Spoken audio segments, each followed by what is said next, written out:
California, Nevada, Utah, Wyoming, Colorado, Arizona, and New Mexico had until this past Saturday to reach a consensus on a plan to cut water use and regulate the amount each state can access in the coming decades. Over the weekend, Interior Secretary Doug Burgum told the New York Times the missed deadline now puts the responsibility of creating that plan on the Federal Bureau of Reclamation. Forget interest rates. Your 30-year mortgage just became a 30-year suicide mission. As of yesterday, the ground beneath the Arizona housing market shifted from solid earth to a legal battleground designed to leave you holding a worthless deed. By the end of this investigation, I will show you why the nuclear option triggered in Phoenix on March 2nd has put a countdown timer on your ability to sell, refinance, or even insure your home in this state. You aren't just losing water, you're losing the right to call your house an asset. I am holding the verbal smoking gun that the local news is too terrified to decode. At exactly 1 p.m. yesterday, March 2nd, 2026, the Arizona Department of Water Resources filed a 15-page ultimatum that effectively declares war on the United States government. I have the filing.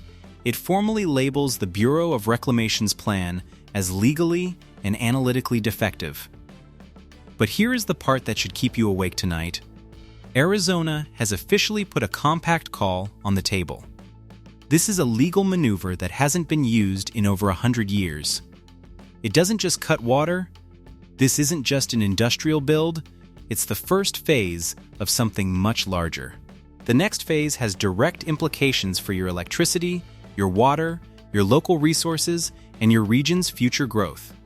A cascade we break down in this investigation as it unfolds for those continuing to follow by staying subscribed. Think about the sheer, unadulterated scale of what Arizona just did.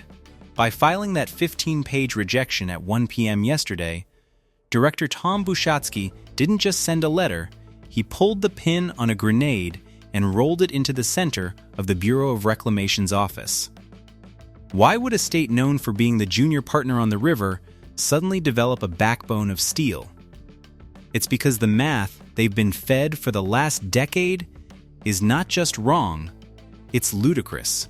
The Federal Post 2026 Draft Eyes presents 5 alternatives, and every single one assumes that Arizona will continue to take the heavy lifting of cuts, up to 27% of our entire state allocation, while the upper basin states like Colorado and Utah continue to grow their silicon slopes with zero.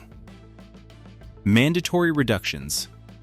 I've seen this play out in the energy markets of Texas and the insurance collapses of Florida. When the system is rigged to protect the producers and punish the residents are always the last to know and the first to pay. Arizona is now asserting that the feds are using biased projections to protect upstream reservoirs while Lake Mead is being bled to a dead pool. They are essentially calling the federal government a liar on the public record. The data shows that the Bureau is ignoring the 82.5 million acre-feet minimum delivery requirement.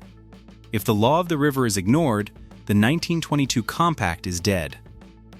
Arizona is betting the house on a legal war, but in exactly 90 seconds, I am going to reveal the Exxon-level secret hidden on page 9 of this filing, a secret that proves the federal government is knowingly inflating the risk to your neighborhood to protect a political alliance in the Rockies. This is the housing market's Exxon moment. For decades, the public was told that the 100-year assured water supply was a gold standard guarantee. We bought homes in Buckeye, Queen Creek, and Surprise based on that promise. But just like the oil giants knew about the climate impact in the 70s, the bureaucrats in Phoenix and D.C. have known since 2023 that the groundwater modeling for the Phoenix AMA was showing a catastrophic shortfall. They kept the party going while the wells were going dry. Yesterday's filing confirms that the federal government is now trying to coordinate operations in a way that ignores the law. If the feds ignore the compact, the Central Arizona Project, the literal straw that feeds every tap from Scottsdale to Tucson, could be cut by nearly 98% under the maximum operational flexibility alternative. 98%. That isn't a cut, that is a deletion. CAP General Manager Brenda Berman said yesterday that the feds are effectively trying to wipe Arizona off the map. While you are worried about your lawn, the ERCOT grid-style fragility of our water system is being exploited. The federal government is prioritizing environmental coordination over the survival of the fifth largest city in America. I've stood on the dry banks of Lake Mead and watched the white bathtub ring grow for 20 years. It's a ghost story written in minerals. But the real horror story is happening in the bond markets, where title insurance companies are starting their quiet retreat from the West Valley.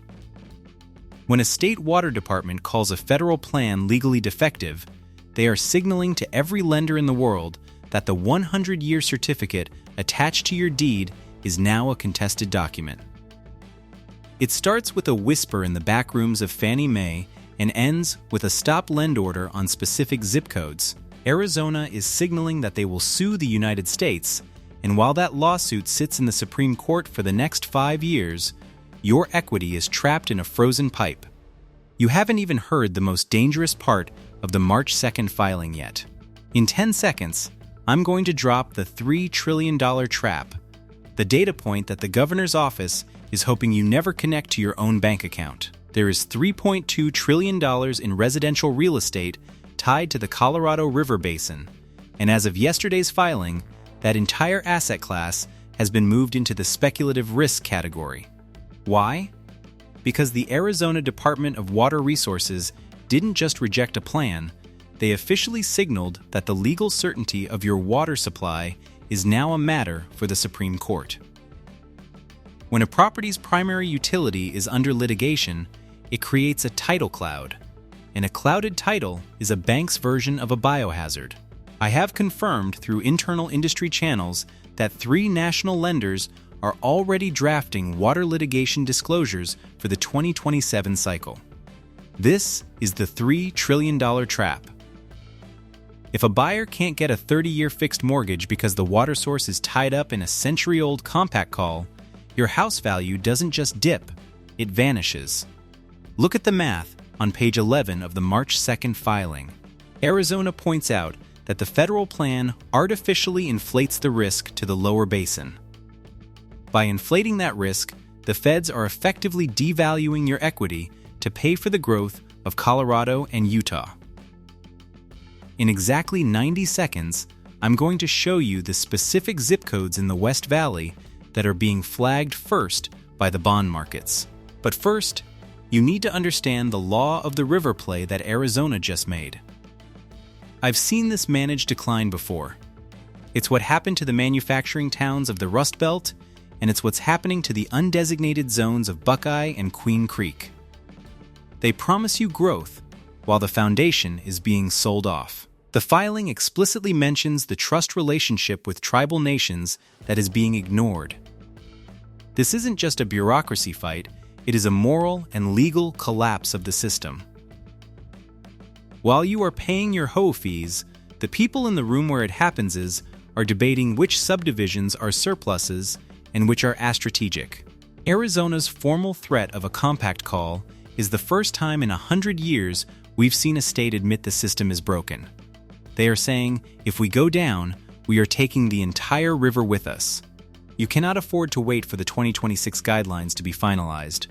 By then, the market will have already priced in the disaster. Action step 1. You must audit your property's certificate of assured water supply immediately. If your home is in an undesignated zone, you are in the immediate kill zone for lender withdrawal.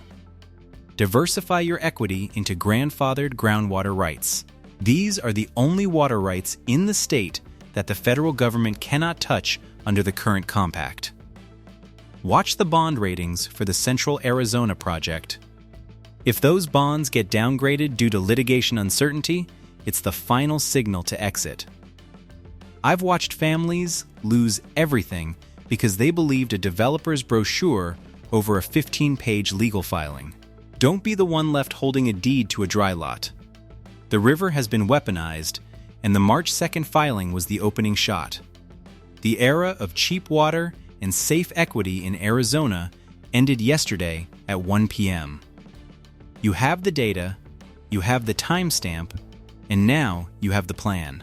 The battle for the Colorado River isn't just about the environment, it's about Project Stargate, and the $500 billion AI corridor that is quietly buying up the water you think belongs to your neighborhood. To understand exactly how they're doing it, the next investigation into the Silicon water grab maps where your supply is actually being redirected. A trail that only becomes visible when you continue following how these diversions are structured by staying subscribed.